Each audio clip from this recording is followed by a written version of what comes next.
Hey guys, it's the Flick Critic here. So today we're going to be taking a look at the Blu-ray release of the Star Wars Original Trilogy. For any new viewers, I think you should know that I rate these Blu-ray reviews based first upon their packaging, then their content, their special features, and then the movie itself.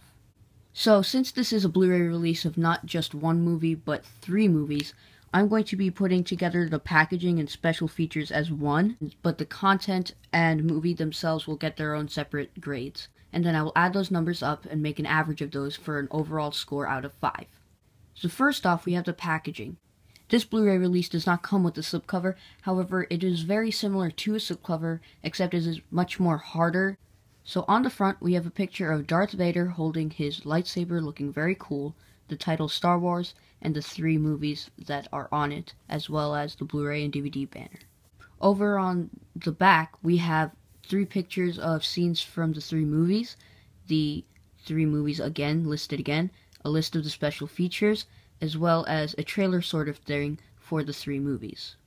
Taking the Blu-ray case out of the box, we can see that it's pretty much the same thing over on the front, and the back, with the exception of a new 4th picture, which is not really that much of a difference. Over on the inside, we have the 3 Blu-ray discs for the original 3 movies, as well as 3 of the DVD discs for the same 3 movies. As I said in my Dark Knight Rises review, I didn't really like this hinge thing, so that is a little bit of a problem for me. However, overall the packaging is quite nice, and it is a very efficient way to have all 3 movies in the same box, and it does come with a very nice box. For the packaging, I'm going to give this Blu-ray set a 4.5 out of 5. Now we're going to move on to the content.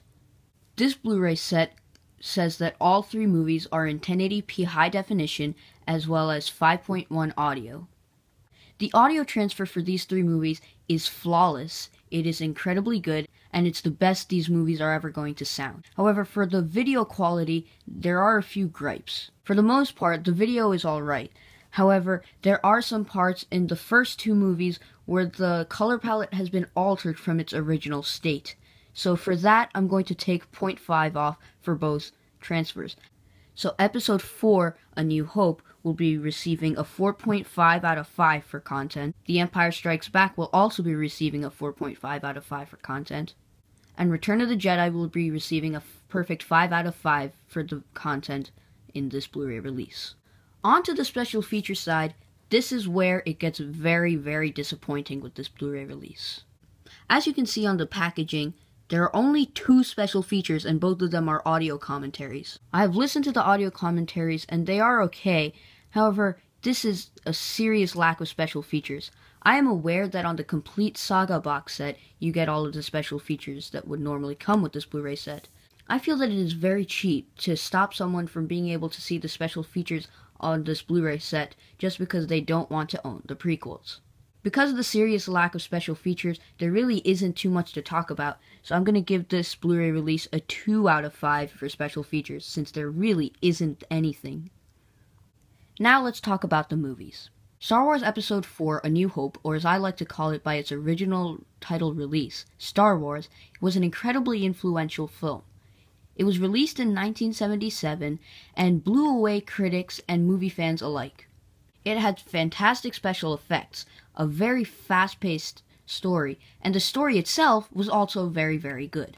This movie has aged incredibly good. Even some of the special effects that look a bit dated still look very, very good, and they do have a certain bit of charm since you can tell that it was made by people and wasn't just all digitally put into a computer. Prequels. While this film does have a few cheesy moments, there's no denying that it is incredibly fun to watch, and you can look past the cheesy moments because the story is just so engaging. Overall, I don't really feel like I have too much to say about Episode 4, A New Hope, because everyone pretty much has seen it, and there isn't anything new that I can add to what other people have said. All you need to know is that I'm giving Episode 4, A New Hope, a 5 out of 5. Now comes The Empire Strikes Back. And now this is regarded by many to be one of the best sequels ever made. It must have been incredibly hard to follow up such an influential film such as Star Wars, the original.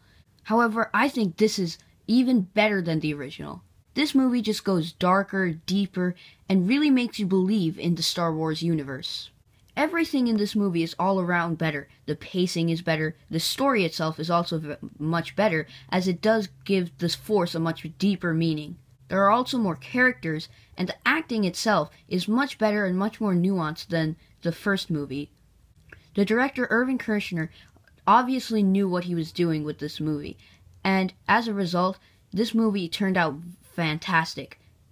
The special effects are better than the first movie, and everything just all around looks great in this movie. Cloud City has a very cool visual design to it. Dagobah has a very cool design to it as well. And overall, it is just a really, really great movie. As said before, there isn't really too much more I can add by reviewing this movie again in a full in-depth review. All I need to say is that this is one of the greatest movies ever made, and definitely deserves a 5 out of 5. Next comes Return of the Jedi.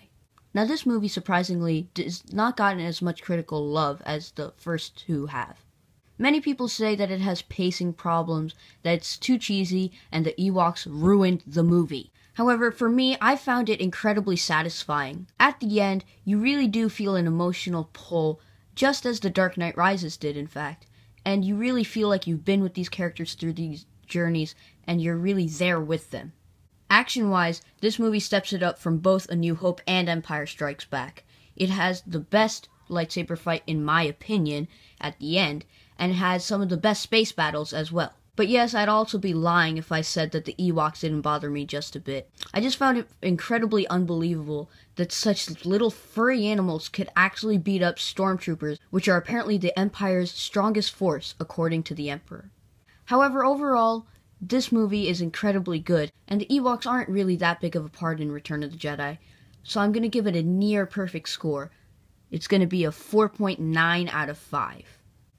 Overall, this Blu-ray release will be getting a 4.4 out of 5. It is by no means a perfect Blu-ray release, but you know what? It's the one that we got. There are a few color problems, and there's a very big lack of special features, but overall, the set is okay, and I would definitely recommend it if you want to pick up 3 of the most influential movies ever made. That's my review of the Blu-ray release of Star Wars. Coming up next is the Spider-Man Trilogy Blu-ray reviews. Thanks everyone for watching, don't forget to subscribe, and peace out.